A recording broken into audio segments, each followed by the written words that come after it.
Bonjour à tous, je m'appelle Valérie Violette, je suis coach spécialisée dans la gestion du stress et des émotions et aujourd'hui je vous propose une conférence sur le stress et les émotions où je vous partagerai des clés naturelles pour diminuer votre stress. Je vous expliquerai comment les huiles essentielles sont un profond soutien pour votre système émotionnel et je vous présenterai le programme que j'ai créé sur 21 jours pour passer du stress à la sérénité. J'espère que vous allez bien. On démarre maintenant. Installez-vous confortablement. Qu'est-ce que le stress? Tout d'abord, on va commencer par définir ce que c'est que le stress. Alors, le stress est une réaction réflexe de l'organisme face à un événement inattendu. Donc, nous sommes tous concernés à un moment ou à un autre par un état de stress.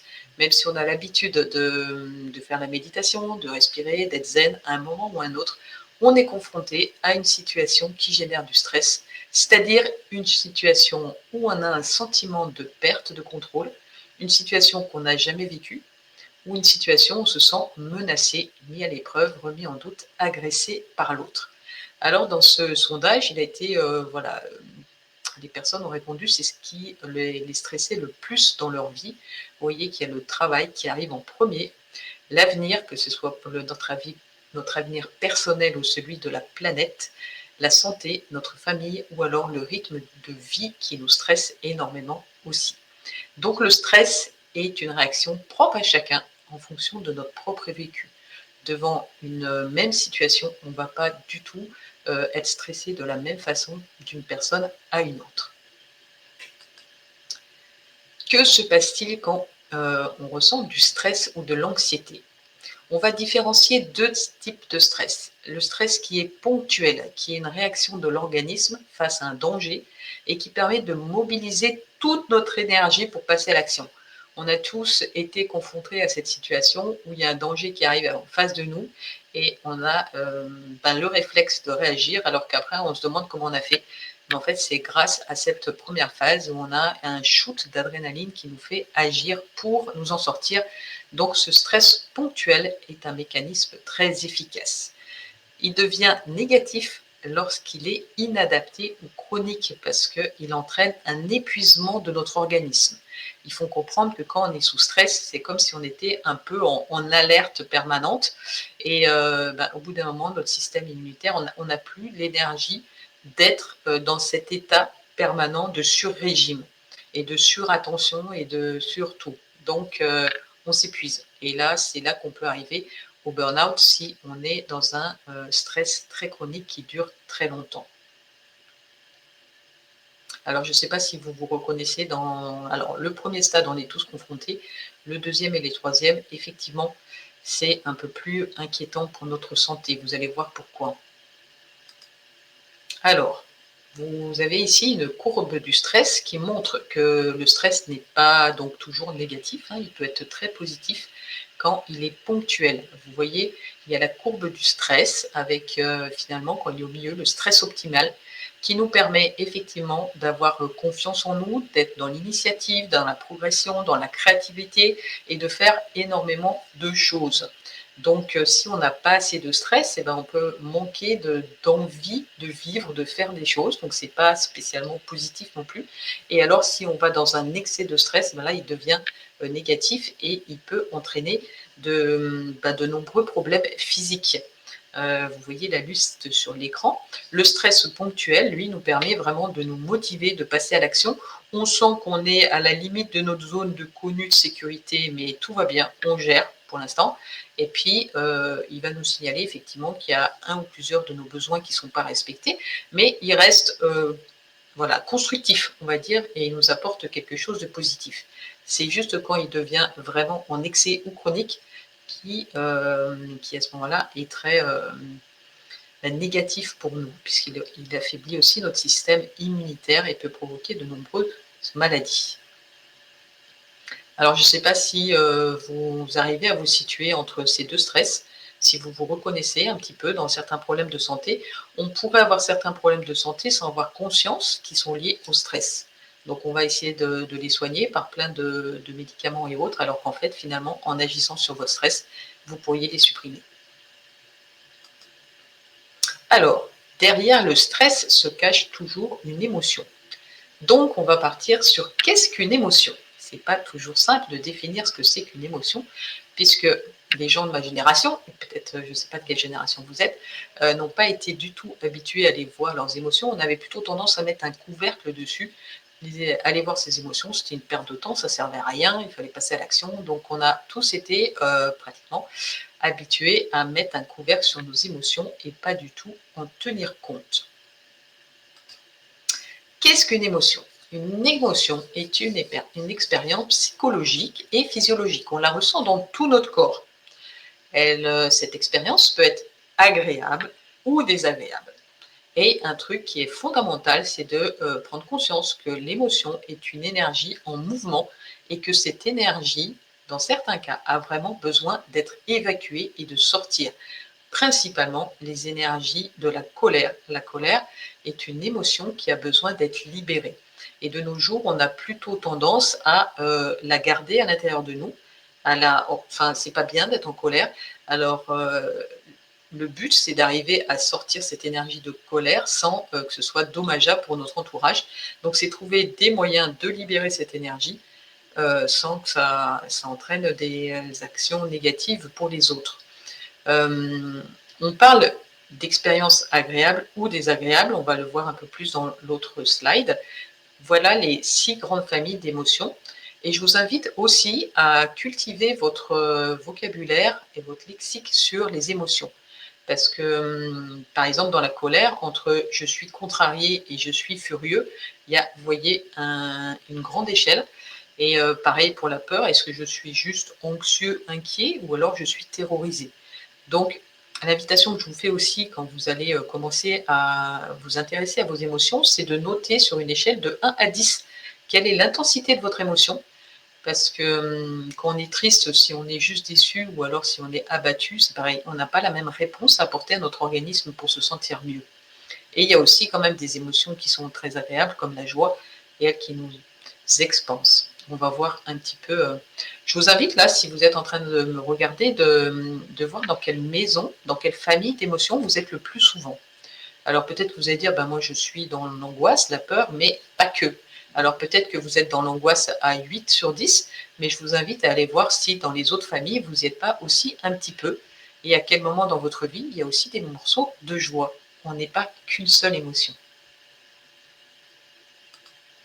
Alors, les émotions déclenchent des réactions physiques et biochimiques. On parle d'émotions agréables quand elles déclenchent une ouverture, donc comme la joie, la sécrétion des hormones du bonheur. Replacez-vous, là, vous qui êtes en train de m'écouter et me regarder, vous placez dans un moment qui était vraiment très très positif dans votre vie et devenez l'observateur de vous à ce moment-là. Vous allez voir que vous allez ressentir, il y a de fortes chances, les gens, on parle souvent d'ouverture, ça se détend, ça, voilà, ça c'est des émotions agréables qui nous indiquent que tout va bien. Et puis, il y a les émotions désagréables qui déclenchent, à l'inverse, replongez-vous dans un moment, une expérience où vous avez eu très peur, par exemple, vous étiez en colère, et observez ce qui se passe dans votre corps, votre réaction physique de votre corps. Ben, vous allez voir qu'en général, ça se referme. Ça peut être au niveau de la gorge, ça peut être au niveau de la poitrine, ça peut être au niveau du ventre. Donc, dans une émotion, on ne parle pas d'émotions positives ou d'émotions négatives, comme on a beaucoup l'habitude de faire, mais d'une émotion qui est agréable ou désagréable. Une émotion, c'est juste un message qui nous est envoyé, il n'est pas négatif ou il n'est pas positif. D'accord? Donc, ces émotions désagréables déclenchent aussi, j'ai marqué, des réactions conditionnées. Parce que si vous observez bien, à partir du moment où on ressent une émotion désagréable comme la peur, la colère, la tristesse, le dégoût, on va toujours réagir de la même façon. Le dégoût, par exemple, s'il y a quelque chose qui vous dégoûte, vous allez faire comme ça et vous n'allez pas vouloir y aller. Vous avez peur, on a tous déjà le premier réflexe de se cacher sous une couette ou derrière ses mains, quelque part. La colère, on peut avoir envie d'agresser la personne, même physiquement ou verbalement. Et donc, elle déclenche la sécrétion des hormones du stress, comme on a vu, l'adrénaline et le cortisol. Les addictions, j'ai noté, sont mises en place pour fuir l'inconfort des émotions désagréables. Nous sommes conditionnés pour aller vers les choses qui sont agréables.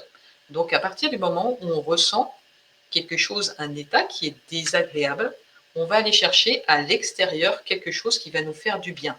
On a beaucoup été conditionnés avec le sucre, quand on avait un bobo, quand ça allait pas, bah tiens, tu veux un bonbon, arrête de pleurer, prends un bonbon. Donc on a associé le sucre à quelque chose qui nous fait du bien. Le sucre, le chocolat. Ça peut être le café, ça peut être la cigarette, l'alcool, des addictions, les jeux, les réseaux sociaux, aller faire du shopping compulsif. C'est que on se sent mal, on va aller faire quelque chose à l'extérieur qui va nous faire du bien.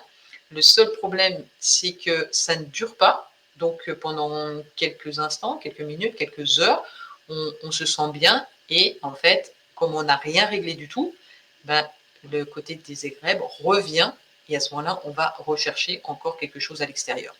Donc l'invitation que je vais vous faire pendant mon programme que je vous ai parlé, c'est d'aller dans cet inconfort, comprendre l'inconfort, comprendre le message de cette émotion pour aller casser ce réflexe qu'on a de se dire ben, je ne me sens pas bien, je vais aller manger quelque chose, je vais aller fumer, je vais aller faire quelque chose à l'extérieur, ben, pour casser ce cycle infernal, en fait, ce cycle qu'on a mis en place pour. Ben, c'était une solution qu'on a trouvée pour se sentir bien. Mais aujourd'hui, je vais vraiment vous accompagner dans le fait de sortir de ce cycle. Les émotions, voilà, malgré cela, sont des précieux alliés. Pourquoi? Parce qu'une émotion nous informe, nous alerte, nous permet de passer à l'action. On a vu tout à l'heure que grâce au stress, eh ben, on a peur de quelque chose, on va agir, on va passer à l'action. Donc elle nous envoie un message qu'il y a quelque chose qui ne va pas et hop, on passe à l'action. Elle t'indique effectivement si nos besoins sont satisfaits ou non satisfaits. Il faut savoir qu'une émotion agréable, par exemple comme la joie, qui doit être vraiment notre boussole, nous indique que nos besoins sont satisfaits. Nous sommes à la bonne place, nous sommes en train de faire quelque chose qui nous fait du bien, donc on ressent une ouverture, on est bien. Une émotion désagréable nous indique qu'un de nos besoins n'est pas satisfait. Et c'est en ça qu'elle est super intéressante. Parce que vous ressentez quelque chose qui se ferme à l'intérieur, vous pouvez tout de suite vous arrêter et vous dire, tiens, quel est mon besoin qui n'est pas satisfait dans cette situation? Et là, je vous ai mis la pyramide des besoins de Maslow, qui montre qu'au-delà de nos besoins physiologiques, de manger, de boire, voilà, de dormir, hein, on a un besoin de sécurité, un besoin d'appartenance, un besoin d'estime, un besoin de s'accomplir. Et je dirais que le besoin fondamental de chaque être humain, c'est vraiment de se sentir aimé et reconnu. Donc, à partir du moment où on a un doute là-dessus, ben, on commence à pas se sentir bien et on va aller combler justement par du sucre, par des choses comme ça à l'extérieur pour se sentir, pour nous apporter de l'amour. Vous comprenez que si on a associé le sucre à un réconfort ben, et qu'on ne se sent pas aimé, on va attendre que ce soit le sucre qui nous apporte cet amour qu'on n'arrive pas à se donner ou que les autres ne nous donnent pas. Donc les émotions sont fondamentales dans ce sens-là. Et quand on nous a coupé nos émotions dans notre conditionnement, la société a tendance à nous couper nos émotions en nous disant que ce n'est pas important, ben on s'est coupé de nos propres besoins parce qu'on n'est plus capable, si on est coupé de tous nos ressentis, de comprendre qu'on a juste un de nos besoins qui n'est pas satisfait. Mais souvent, on ne sait même pas qu'on a des besoins. Quel est l'intérêt de prendre soin de nos émotions? Ben là, je vous ai mis l'image de l'écharde, effectivement. L'écharde, quand on l'enfonce dans le doigt, des fois, on aurait tendance, moi je me rappelle quand j'étais plus petite, et puis que mes parents allaient gratouiller avec un truc pour m'enlever l'écharde, ben, des fois j'avais peur de montrer que j'avais une écharde parce que j'avais peur d'avoir mal à ce moment-là et puis de l'enlever, donc je préférais la garder. Mais on a tous, quand on a oublié une écharde ou qu'on ne l'a pas vue, après, qu'est-ce qui se passe? Il y a du pus et ça s'infecte. Je vais dire que l'émotion, c'est pareil. Elle peut être désagréable à un moment, mais si on fait semblant de ne pas la voir, comme on a appris à le faire, et ben, hop, à l'intérieur, elle va être stockée et elle va continuer à tourner à l'intérieur de nous. Et ben, c'est ce qui va nous rendre malades, en fait, dans beaucoup de situations. C'est une émotion qui n'a pas été gérée, un conflit psycho-émotionnel qui va entraîner des maux physiques, en fait. Donc, ça peut être des problèmes de sommeil, ça peut être des problèmes de sinusite. Quand on dit sinusite ou les migraines ou autres, qu'est-ce qui me proposez-vous la question? Quand j'ai une sinusite ou une migraine, qu'est-ce qui est en train de me prendre la tête, en fait? C'est quoi le truc que j'écoute pas, que mon corps me dit, mais là, t'es pas à ta place, il y a quelque chose qui te prend la tête. Je n'écoute pas ça. Ben après, voilà, notre corps va nous signaler qu'il y a vraiment quelque chose qui nous prend la tête. Le mal de gorge, c'est caractéristique. Moi, je sais que si des fois je ne prends pas le temps ben, je veux dire quelque chose et je ne le fais pas, ou il y a quelque chose que j'avale pas, j'ai du mal à avaler, et que je ne prends pas le temps de détricoter l'émotion et le blocage qu'il y a derrière et le besoin qui n'est pas respecté, et ben, je vais commencer à avoir mal à la gorge, tout simplement. Mon corps me dit, Valérie, il y a quelque chose que tu n'as pas avalé, mais tu n'as pas pris le temps d'écouter cette problématique. Et puis, les problèmes de dos. Hein, ceux qui portent tout le monde sur leurs épaules, comme voilà, vous voyez, quand vous portez tout sur votre dos, là, on a des problèmes de dos parce que votre corps nous dit stop, là tu n'es pas en train d'écouter tes besoins lorsque tu fais le mode sauveur et tu portes tout à la place des gens. Voilà pourquoi il est intéressant et fondamental et vital de prendre soin de nos émotions, parce qu'à un moment ou un autre, elles nous rattrapent. Et ça fait vraiment un peu comme la cocotte minute, les émotions, c'est qu'à partir du moment où vous commencez à mettre le couvercle dessus, ben, ça va tenir un temps, et puis la cocotte, elle explose. Donc l'invitation que je vais vous faire pendant mon programme, c'est vraiment d'aller à la rencontre de vos émotions pour comprendre vos besoins qu'il y a derrière, et que ce soit de la peur, la tristesse, la colère, qu'on aille voir ce qui se cache derrière. Comment gérer le stress au quotidien? Alors, la première étape, c'est d'identifier vos émotions. Parce qu'à partir du moment où, au lieu de mettre un couvercle dessus, vous commencez déjà à vous dire, tiens, il y a une émotion qui est par là, qui vient me dire bonjour. Donc, je m'ouvre à l'émotion. Je ne me dis pas, tais-toi, retourne, je ne veux pas t'écouter. J'ouvre à l'émotion et j'observe cette émotion. Je la décris en observant les sensations physiques. Ça veut dire à quel endroit elle se situe. Est-ce qu'elle se situe au niveau de la gorge? Est-ce que ça me prend dans la poitrine? Est-ce que c'est au niveau du ventre? À quel endroit se situe cette émotion? Quel est le ressenti que j'ai? Et puis, comprendre son message, parce qu'une émotion, elle va arriver dans l'instantané avec une situation. On vous dit quelque chose, vous entendez, vous voyez, quelque chose, tout de suite, si vous êtes à l'écoute de vous-même, il y a quelque chose qui se passe dans votre corps qui est désagréable. À ce moment-là, tiens, je me sens, parce que vous êtes en train de faire le lien entre ce que vous êtes en train de ressentir et ce qui s'est passé, le message que vous avez eu, la conversation que vous avez eue, et un truc que vous avez vu. Et là, vous êtes à même de pouvoir aller détricoter et comprendre le message de l'émotion. Des fois, si vous ne pouvez pas le faire à l'instant T, je vous invite vraiment, une fois que vous êtes tranquillement chez vous, à aller vous remettre dans la situation et vous dire, bah, tiens, quand j'étais en train de parler avec un tel, là, dès qu'il a dit ça, j'ai ressenti à l'intérieur de moi quelque chose qui se crispait. C'était quoi mon besoin à ce moment-là? Pourquoi est-ce que ça s'est crispé? Et même si vous ne pouvez pas donc le faire à l'instant T, vous le faites après. Et comme ça, vous aurez pris le temps de détricoter l'émotion, comme j'aime bien le dire. Relativiser, ben oui, parce qu'il y a quand même plus de 95% de nos peurs qui sont des illusions. Donc, là j'ai dessiné un beau tyrannosaure avec des personnes, c'est que nos peurs, voilà, dans 95% des cas, elles ne sont pas réelles. Donc, ce que je vous invite à faire quand vous ressentez une grande peur, une anxiété, vous arrêtez, vous prenez un temps pour respirer, pour vous dire, bon, est-ce que je suis en danger de mort? Alors, si vous êtes en danger de mort, vous réagissez, hein, mais on a vu que c'est le premier stress qui allait vous permettre de vous sortir de la situation. Mais si justement vous n'êtes absolument pas en danger de mort, ben, vous respirez, vous dites, non mais, on se calme, là, à un instant précis, je suis en sécurité et tout va bien. Donc, c'est de relativiser les choses. Il n'y a plus de mammouth, il n'y a plus de dinosaures. On n'a pas besoin de se mettre en stress. Et même si c'est votre patron, votre collègue, quelqu'un de votre famille, il n'y a pas mort d'homme. Personne ne va mourir. Donc, rassurez-vous. Donc, ceux qui stressent ou vous fait peur, vous voyez, c'est un gros rond après ce qui pourrait arriver. Et ce qui arrive vraiment, en général, c'est vraiment tout petit. Mais notre ego, il faut savoir, notre mental est le champion pour nous inventer des histoires. Et le et si, et si, et si. Je pense que ça parle à tout le monde. Et s'il arrive ça, et si ça, et si ça. Et voilà, on s'en sort plus. Et il nous fait une montagne de rien. Alors revenez ici, tranquillement, respirez et dites-vous, je suis en sécurité, tout va bien, personne ne va mourir aujourd'hui. Hop. Ensuite, identifiez dans quel cercle se trouve la source de votre stress. Parce que là, on est les champions pour aller se préoccuper de choses où on n'a aucune influence, en fait. Donc, on a le cercle de maîtrise, ce sur quoi je peux agir moi-même. Donc là, effectivement, si la source de votre stress se situe dans ce cercle, c'est que vous avez un moyen d'agir. Donc, posez-vous, respirez et dites-vous, ben ça, cette situation, elle me stresse énormément, qu'est-ce que je pourrais faire pour la changer? D'accord? Le cercle d'influence, ben, il est un peu pareil, mais c'est là où on peut influencer. Ça veut dire que ce n'est pas nous qui pouvons faire quelque chose directement, mais on peut quand même agir par l'intermédiaire de quelqu'un ou modifier quelque chose. Donc là, c'est pareil. Je vous invite à vous dire, bon, attends, cette source de stress-là, j'en ai marre, vous l'identifiez et vous allez commencer à trouver un moyen pour la modifier.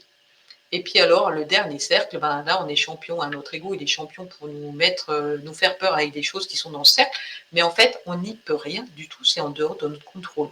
Alors ceci, je vous invite à revenir par rapport à cette situation qui vous stresse, imaginez l'avenir du monde ou je ne sais pas, et ben là, vous revenez dans votre petit cercle de maîtrise et vous vous dites, par rapport à cette situation qui me stresse énormément dans le monde, qu'est-ce que je peux faire à mon niveau pour changer quelque chose? Et là, vous mettez en mode petit colibri qui va modifier quelque chose à son niveau, parce qu'on ne peut pas, il y a des choses sur lesquelles on ne peut pas agir à l'autre bout de la planète, mais on a tous la possibilité de faire quelque chose à notre niveau. Donc, revenez encore une fois dans votre cercle de maîtrise.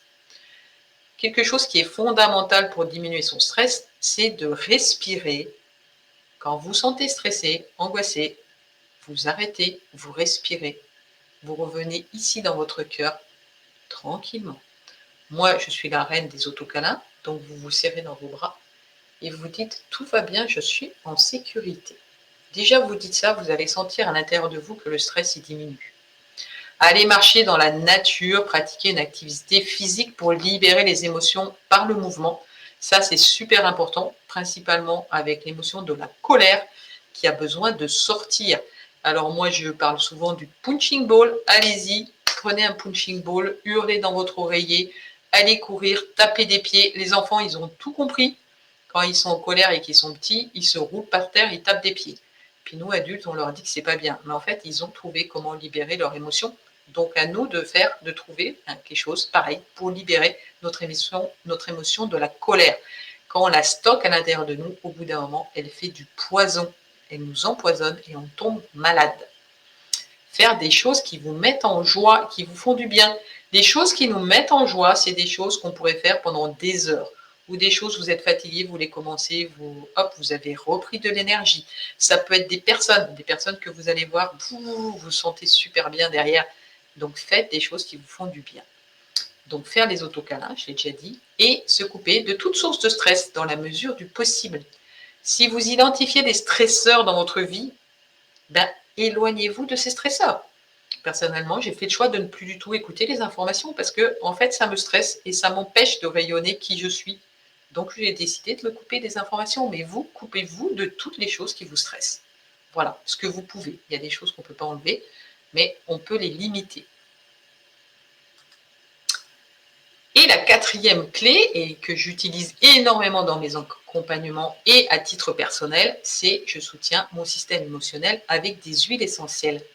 Pourquoi les huiles essentielles ont un pouvoir super fort sur nos émotions? Parce que, en fait, notre odorat est le sens le plus développé. Et il y a un lien direct entre notre nez et le système limbique, qui est le siège de la mémoire et qui régule toutes les fonctions vitales automatiques. Donc ça, c'est super important. Vous avez probablement tous fait l'expérience d'être endormi à l'hôpital. On vous met le gaz sur le nez, vous n'avez pas le temps de compter jusqu'à 3 et vous êtes endormi. C'est exactement pareil avec les huiles essentielles. À partir du moment où vous les respirez, en quelques secondes, elle a déjà agi au niveau de votre cerveau limbique. Et ça court-circuite le cortex et son blablabla. Bla, bla, bla. Donc, c'est génial.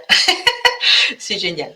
Donc, en plus d'aider à réguler notre système émotionnel, les huiles essentielles permettent de soutenir le fonctionnement des cellules et elles donnent de l'énergie à notre corps, principalement les huiles essentielles doTERRA qui ont un taux vibratoire très très élevé.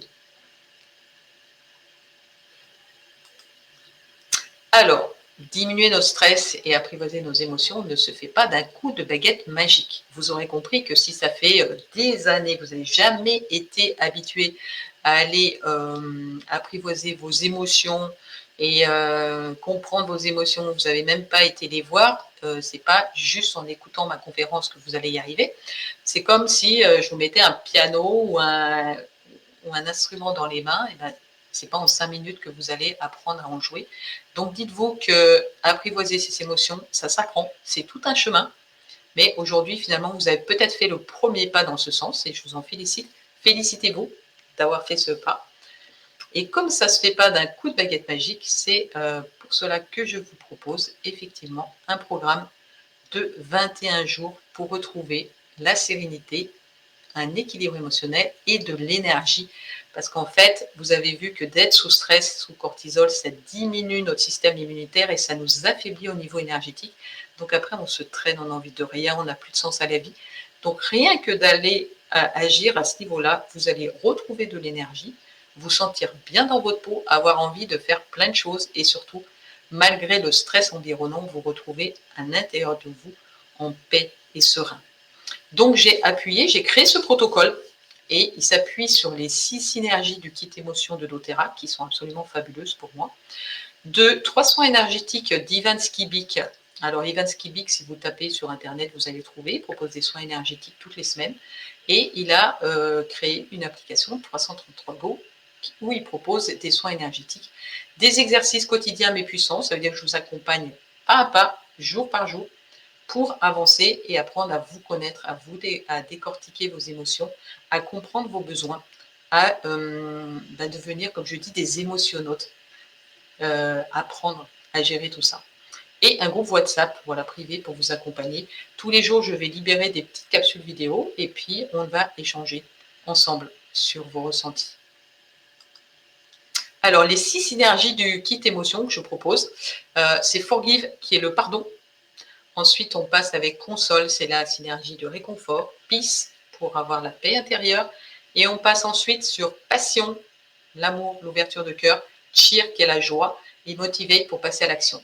Pour moi, les 3 premières synergies sont plus les énergies où on est tourné vers le passé, où on va se réconforter, s'auto-pardonner parce que de tout ce qu'on a fait, qu'on n'a pas fait, qu'on aurait voulu faire, toutes les fois parce qu'on est les champions pour se juger et se saborder tout le temps. Donc, on va aller apprendre à s'auto-pardonner, se réconforter et être dans la paix. Donc, les 3 premières, c'est vraiment, on va à l'intérieur de nous. Et puis, les 3 autres, hop, on est tourné vers l'ouverture, l'amour, la joie, la motivation pour passer à l'action. Les soins énergétiques d'Ivan Skibik. Donc, en fait, et oui, ces petites vidéos, il fait des soins de 3 minutes 33. C'est des concentrés de haute énergie. Pourquoi? Parce qu'elles ont des fréquences vibratoires élevées, par exemple la 432 Hz. Il y a les couleurs, il y a les kaléidoscopes, il y a la géométrie sacrée. En fait, il y a plein de tous les composants de ces vidéos font qu'elles elles véhiculent des hautes énergies.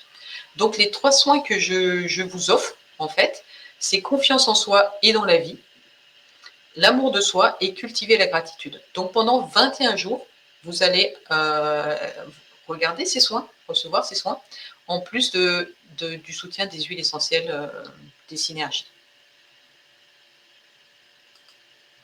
Donc pour résumer mes propos, le stress est notre ami lorsqu'il est ponctuel et qui nous permet de réagir à une situation.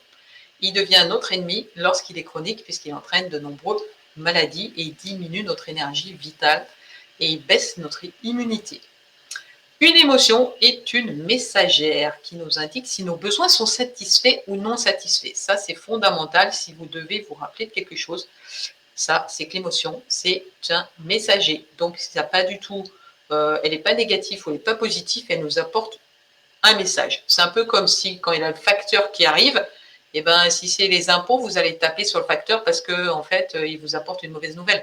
Mais le facteur, lui, c'est le messager. C'est comme l'émotion. Elle n'a pas pas bien ou mal. Elle nous informe qu'il y a un autre besoin qui n'est pas satisfait ou satisfait.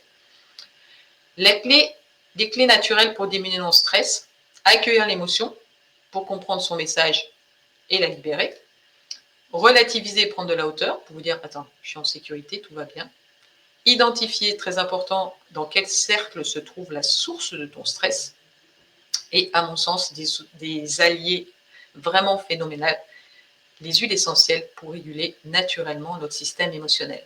Il faut savoir qu'une émotion, par exemple, si je prends les émotions qu'on rencontre fréquemment dans les émotions désagréables, la colère, je vous ai dit que c'était une émotion qui devait sortir, donc vous la sortez. La tristesse, qu'est-ce qu'on a besoin quand il y a quelqu'un qui est triste? Qu'est-ce qu'on fait naturellement?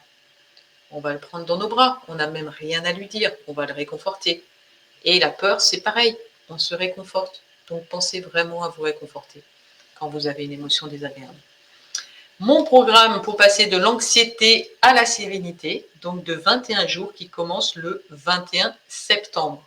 Donc cet accompagnement, tout mon accompagnement pendant 21 jours, et j'ai même dit et plus, parce que en fait, comme je le fais chaque mois, les personnes qui ont commencé l'accompagnement et qui estiment qu'en 21 jours, elles ne sont pas encore assez des émotionnautes perfectionnés, peuvent réembarquer dans le voyage suivant et continuer jusqu'à ce qu'elles se sentent tout à fait à l'aise avec leurs émotions et qu'elles peuvent s'envoler toutes seules et s'occuper toutes seules. Voilà, donc c'est minimum 21 jours.